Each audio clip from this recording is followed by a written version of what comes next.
Good evening. We're going to go ahead and call this meeting to order. If you would join us for the flag salute, please. I pledge allegiance to the flag of the United States of America and to the republic for which it stands, one nation, under God, indivisible, with liberty and justice for all. Let the minutes show that all board members are present. Is there a motion for the adoption of the agenda? So moved. Second. Mr. Nguyen? Yes. Dr. McNeil? Yes. Ms. McAdams? Yes. Ms. Romerman? Yes. Chair votes yes as well. Consent agenda. All of the following items, those items of a routine nature normally approved at board meetings, will be approved by one vote unless any board member desires to have a separate vote on any or all of these items. The consent agenda consists of the discussion, consideration, and action on the following items A through MM. Move for approval. Second. Ms. McAdams? Yes.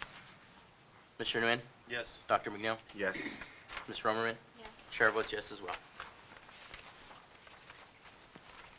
Information reports. USPA reports.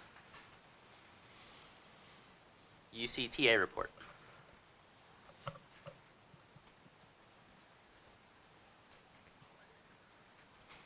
President Reyes, Dr. Federline, members of the board. UCTA has been very busy this summer.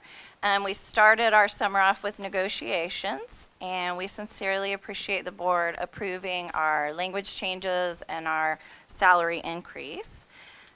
We then sent 3 members, another one went from OEA too, so really it was 4, but to Portland, Oregon for NEA's Representative Assembly. So we did that for a week. And then we sent 3 members, including myself, to Baltimore for NEA's Leaders for Just Schools training for a week. Then our executive committee spent time this summer at the OEA's leadership training. And then recently, we were able to host the new hires for lunch, and we recruited several new members for that. We appreciate the opportunity to do that. We're looking forward to another great school year and an opportunity to work with certified staff and supportive admin. So thank you. Thank you. Hearings and correspondence. Okay. Business agenda. We have consider and take action on the proposed new board policy number 5034, Strong Readers Act. Ms. Kiger. Good evening, President Reyes, Dr. Federline, and members of the board. I would like to recommend Board Policy 5034. This is the Strong Readers Act that is required by law. This will the Strong Readers Act, which is formerly known as the Reading Sufficiency Act, and this will allow us to address the law, which is asking us to assess children on the beginning, middle, and end of each school year with an approved screening instrument.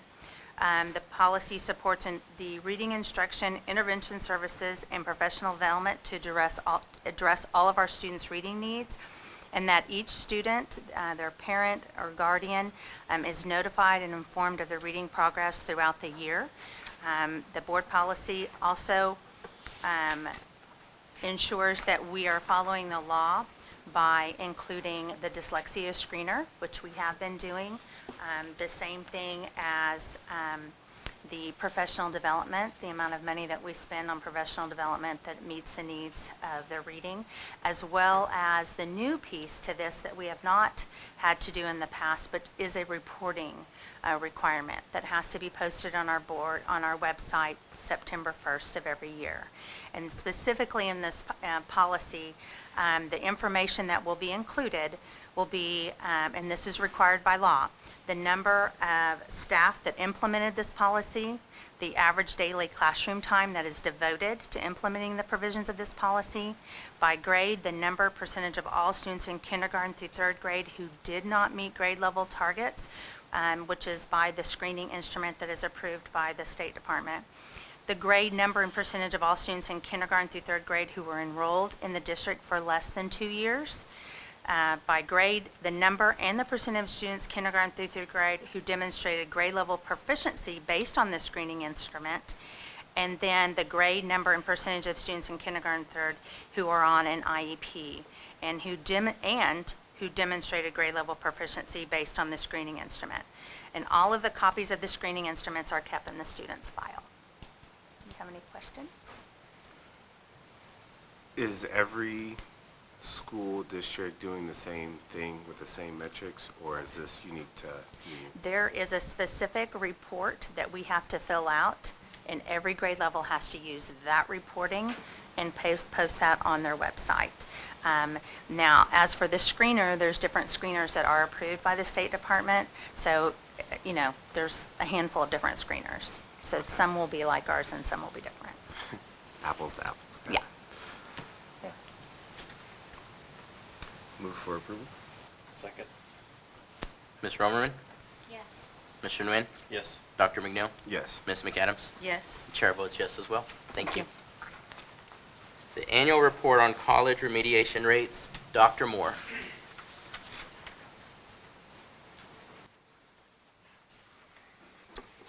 Good evening, President Reyes, Dr. Federline, members of the board. Just here to present an item that doesn't require any action, just for informational purposes, to kind of go over the remediation rates for students entering college for the first time. These reports are delayed a year, so it wouldn't have been, last year would have been the year before, as we look at the data and try to examine some trend lines. And the reason for the requirement of this reporting of the data dates back to Section 13 of Senate Bill number 183, enacted in 1989.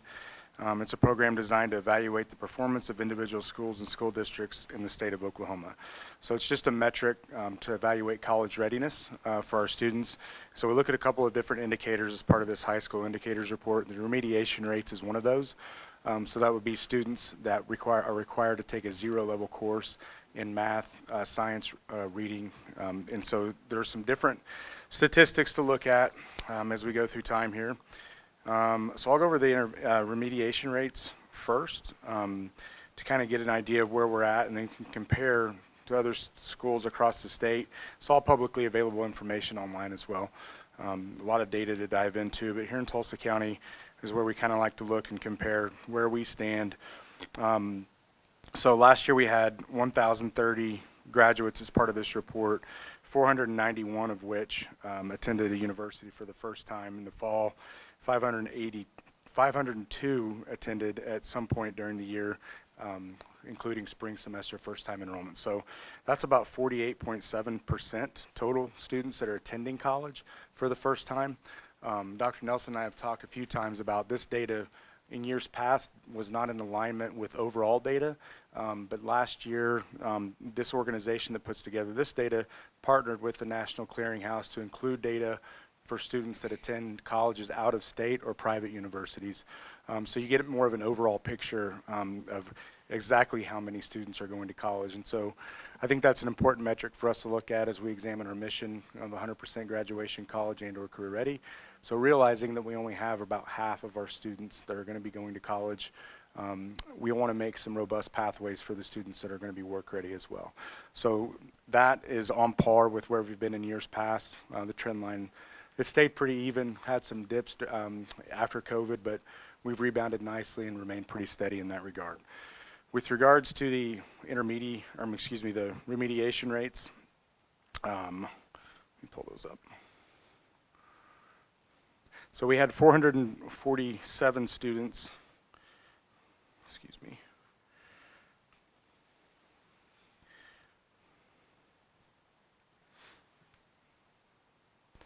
455 students that required zero-level courses at their university, 25 in the area of,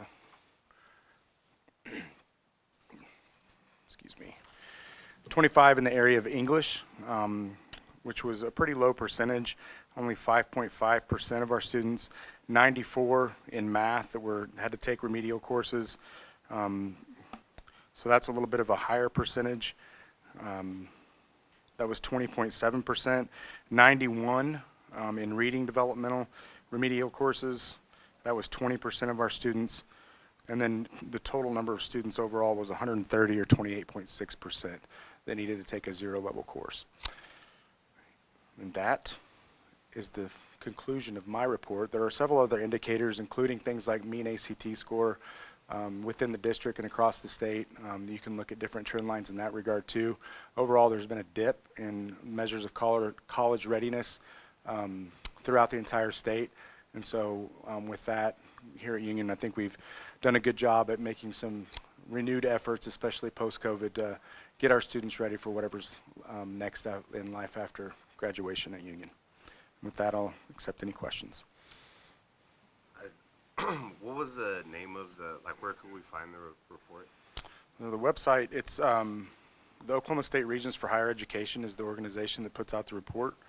The website where it can be found is okhighered.org. And there's several pieces of data that are available on that website. It's pretty robust reporting that you can examine data throughout the state and disaggregate it out according to different demographics and things of that nature. Gotcha. Do you know, I know it's a lot of data, but do you know if attrition is on there? Attrition? I do not. I don't think that is one of the metrics that I've studied. If it is, it's not been one that I've examined. Okay. Appreciate it. Yeah. Do you have the percentage from last year or the trend of the last 3 years of what it looked Yes, like? yes. So over the trend line, just for remediation rates, going back to school year 2020, 2021, we had 537 students that attended. There were first-time degree-seeking freshmen, and there were 34.6%, so the trend line is actually going down. So we had over a third of our students back in 2020, 2021. And then we had a really tremendous uptick the next year in 21, 22 with 23.9%, or 100 out of 418 students. And then the next year it actually went up to 29.4%, so then back down this year by about four percentage points. So I think it was nationally, again, that and in the state, our data compares with sort of this downturn and then a significant rebound in the first year after COVID when we were back full time. And then it's sort of dropped off again, but it's, I'm pleased to see that ours aren't dropping as much as the national and state average. Does there tend to be a correlation between the more students you have and the higher the rate of remediation? Yeah, I think that was interesting when I was looking at the data. When you look at 2021, 2022, when we only had 418 students, we had a much lower percentage, and so I think anecdotally you might make a conclusion that if a lower number of students were going, that their goals were probably more aligned with going to college, and they knew that was their goal from the beginning, and so wouldn't require a remedial course. But then since we've sort of came out of COVID again, we've got a higher number of students that are going to college and attempting to earn a degree. And so I think when you cast a larger net, you are going to have some more need for remediation to take those zero-level courses. All right. Any more questions, comments? Thank you. Thank you. Consider and take action on a contract with the Oklahoma Department of Career and Technology Education for secondary career and technology education programs for 2025 to 2026 school year in the amount of $101,750 from the ODCTE allocations. Dr. Robinson. Good evening, Dr. Federline, President Reyes, and members of the board. Tonight we are requesting your approval of the agreement with the Oklahoma Department of Career Tech. We currently have 8 teachers with approved business and STEM programs who receive a funding allocation from the Oklahoma Department of Career Tech. They are able to utilize this funding for their individual programs for expenses such as equipment, technology, and professional development. I'd be happy to answer any questions. Second. Dr. McNeil, Yes. Mr. Nguyen, Yes. Mr. Omerman, Yes. Ms. McAdams. Yes. Chair votes yes as well. Thank you. Thank you. Consider and take action on the memoranda of understanding with Tulsa Community College, TCC, for concurrent education programs that TCC offers Union High School students in the amount of $194,250 from general funds. Dr. Robinson. So this evening, we are requesting your approval of our agreements with our wonderful partner, Tulsa Community College. These agreements allow us to partner with TCC to offer dual credit programs for students at Union High School. Students also have the opportunity to participate in transitional math as well as Composition 1 preparation courses to prepare them for online TCC classes in the spring that will be facilitated by Union High School teachers. The transition courses allow UHS students to experience college coursework with more support, which helps us to work on that attrition rate that we were just talking about. Last year, we had more than 500 TCC classes that were taken by Union students. Additionally, we're also continuing with our EDGE Earn a Degree Graduate Early program. Our 9th EDGE cohort completed orientation last week. We have approximately 150 10th, 11th, and 12th graders who will begin their college classes on August the 18th. And we are celebrating a record high. We had 31 EDGE students in the class of 2025 who earned their associate degree and their high school diploma, so we're very proud of that. So that brings the total number of associate degrees completed by EDGE students since the inception of the program to 136. So I'd be happy to answer any questions about any of that. Do you know, with this being the 9th cohort, and obviously we've done a lot with the first cohort, looking at longitudinally, is anyone doing data on the return on investment? We are working on that. We are working with partnered, TCC actually has a research project that they are working on, and then we are trying to reach out ourselves in terms of trying to figure out with our first 5 courses. I actually sent several messages a few weeks ago, I haven't been able to track yet, to see where students are. We have anecdotal data. For example, a student from the class of 2022, I ran into her at a high school baseball game, and she is getting ready to start physical therapy school this year. So we have some anecdotal data, but we're trying to figure out what the best way is to track the data. Because as Dr. Moore said, it's kind of hard once they leave us. There's no set place to get all of that information. But TCC is working on a research project. Awesome. Thank you so much. Is there a cap or a maximum for EDGE participants in the sophomore year? So we actually, students apply during their 8th grade year. Okay. And then it's kind of set based on the budget that I have. So we usually range somewhere between 60 and 65 students. So this year we have 62 students who were selected in 8th grade who are starting the 9th grade college prep class this Thursday. This number seems to kind of fluctuate from year to year. I could just help find the right direction or where to get it. So if we have a class of, let's say, 31 students, and at the end of the time they graduate, there's, say, 29 or whatever that may be, do we know for the initial investment the price per student in EDGE? We would. I don't have that off the top of my head. But I Sure, can get it. yeah. It's about $125 per credit hour. I had 60 credit hours, so I'll let somebody who's a math person. I could take it from there. Okay. TCC, but actually, so it's about 100, but TCC pays for 12 hours, for the first 12 hours when they're juniors and the first 18 hours. So TCC is paying for 30 of those hours and Union is paying for the other remaining 30 hours. Okay. And they have given us a rate of $125 per student. So really figuring times 30 because TCC pays for those initial 30 hours, if that makes sense. It's around $7,000 per child, and we don't see that investment fluctuating anytime soon. Not right now, Okay. of course, with changing climates, we'll have to see, but that's kind of been the flat agreement. The first 5 years were a pilot program, so the pricing system was different. They were charging per course, and then after the 5th year, they went to a charging per student system. Gotcha. Thank you. Any more question, comments? Second. Ms. McAdams? Yes. Mr. Nguyen? Yes. Ms. Romerman? Yes. Dr. McNeil? Yes. And chair votes yes as well. Thank you. Thank you. All right, consider and take action to appoint Morgan Crane as a certified adjunct teacher for the 2025-2026 school year. Mr. Logan. President Reyes, Dr. Federline, members of the board, we are asking to name Morgan Crane as an adjunct instructor. He is a certified instructor, has a principal certificate and a math certificate, and we are waiting on his physics results. Unfortunately, the state has been slow, and we can't emergency certify him, so we're back again. So we are one of the few schools who are not doing non-certified adjuncts. There are some schools around us that have started bringing in non-certified, so they have no degree, and they're not certified in anything else, and they are bringing them in as adjunct instructors. Move for approval.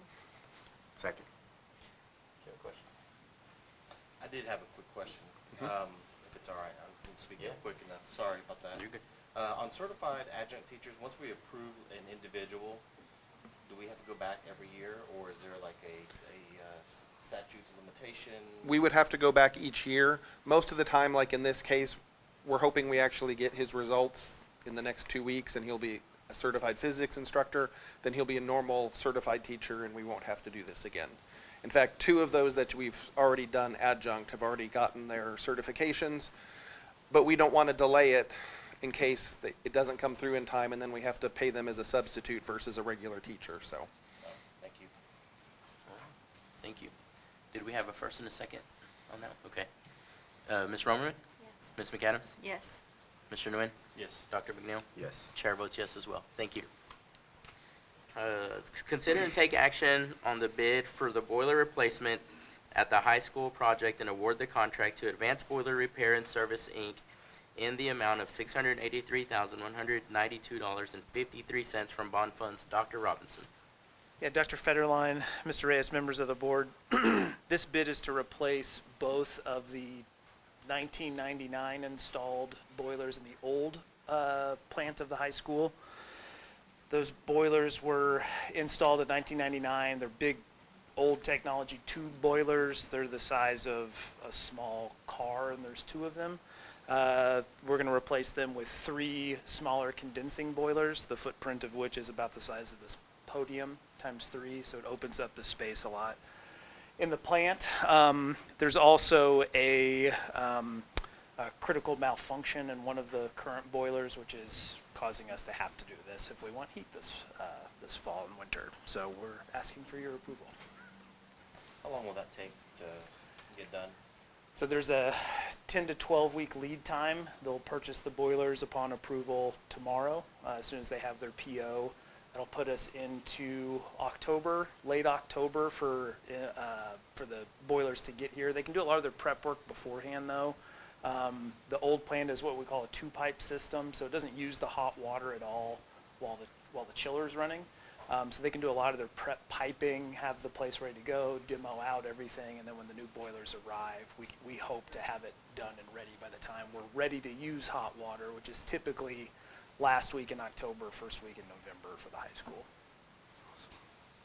Okay. And which portion of the high school? Is this the whole high school? It's or is- everything but the UCA. Everything but the UCA, Yes. okay. Move for approval? Second. Dr. McNeil? Yes. Mr. Nguyen? Yes. Ms. Romerman? Yes. Ms. McAdams? Yes. Chair votes yes as well. Thank you. Consider and take action on adult meal prices for the 2025-2026 school year. Mr. Bushyhead. Yes, President Reyes, Board, Dr. Federline. As of today, we have not received guidance from the USDA on what the pricing is, so I'm asking for you to authorize an increase in adult meal prices if that's what they send us, which we're expecting that they will send us an increase here soon. It is required by USDA that all adult meals must be increased at a minimum to the USDA free reimbursement rate for lunch, plus the additional incentive payment, plus the value of the USDA foods. So asking that you authorize us to raise those meal prices once we receive direction from them on what the price is. The only adjustment that we make over and above is, for example, if they come back and it's $4.96 for a meal, we'll round that up to $5. It makes things a little bit quicker, plus it's a lot easier to handle it that way. But other than that, we haven't increased. I think the most we've ever went over and above was 7 cents on a meal. And so other than that, we go with what their guidelines are. When do those numbers usually come in?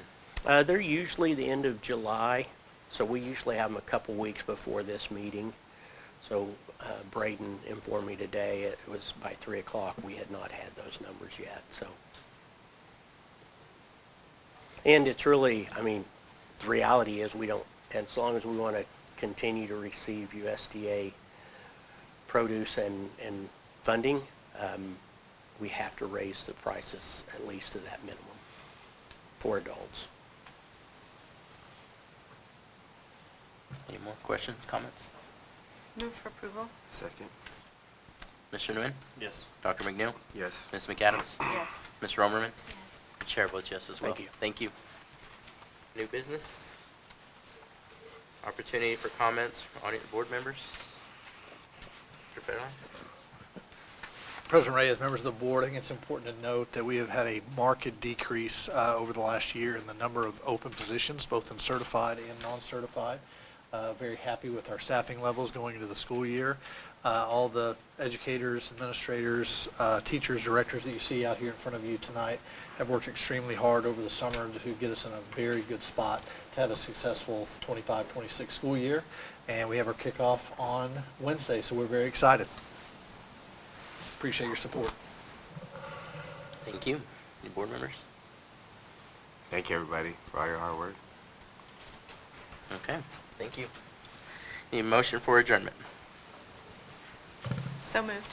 Second. Mr. Nguyen? Yes. Ms. Romerman? Yes. Ms. McAdams? Yes. Dr. McNeil? Yes. Chair votes yes as well. Thank you.